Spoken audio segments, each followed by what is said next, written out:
I think the goal of our program is to see kids thrive to the point where they are able to go back to their community. And that's really bittersweet for us in some ways because we love seeing them every day and we miss them. But really their success outside of here is a marker of our hard work and their hard work. I have Spina Bifida. And what does that mean? It's a condition, a spine condition. When you have spina bifida, it is similar to a spinal cord injury. So you look at where the levels of the lesions are. With Anthony, where his level is, which is about lumbar level 2 or 3, looking at what muscle power he had available to him, how we could align him in the best way, and looking at ambulation potential for him. What's really remarkable is that we can do certain things for kids who are younger. So we can teach them to use a wheelchair, we can teach them to be able to put on their clothes by themselves. And then as he's gotten older, he's been able to get an RGO and he's been able to work with braces, and now he is able to be much more ambulatory. I think in another setting, he probably would have just been wheelchair bound for his life. And so this has really given him that opportunity. His potential was to become a community ambulator with reciprocating gait orthosis that allowed him to have his trunk over his hips, over his pelvis, and allow him to move with the least amount of effort.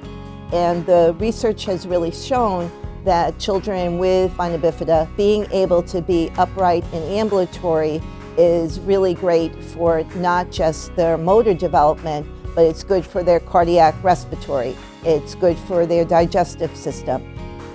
From an educational standpoint, Anthony really could get his needs met in a public school. He is going back to his community public school, but he really required high-frequency physical therapy with assistive technology and with bracing, and he needed it at high frequencies, more intensity, and some adjunctive programs to help strengthen him.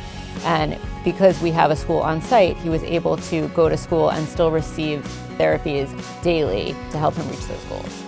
What are you going to do at your new school? Learn and walk all day and not use my chair unless it's for far distance. What is great about in his home school district is that he will have a paraprofessional with him, and my hope is that he will leave his wheelchair at the door and be able to walk with that person during the school day. What I was so impressed with is he really was able to go through step by step of telling another individual who might know nothing about his braces, which are unique because they allow for him to walk reciprocating with one leg in front of the other pattern, was able to really educate anybody in how to safely lock them, how to come up to standing, how to sit down, all the different transitions. He has even done something remarkable, which I've never seen anybody be able to do, is on stairs.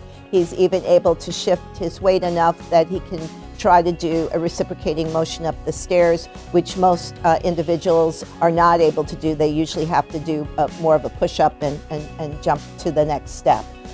I think when people come here to work at Blythedale, Anthony is really the kind of kid they want to take care of. He's so engaged and involved, and he's such a hard worker, and he's just done so well here, and we are definitely going to miss him.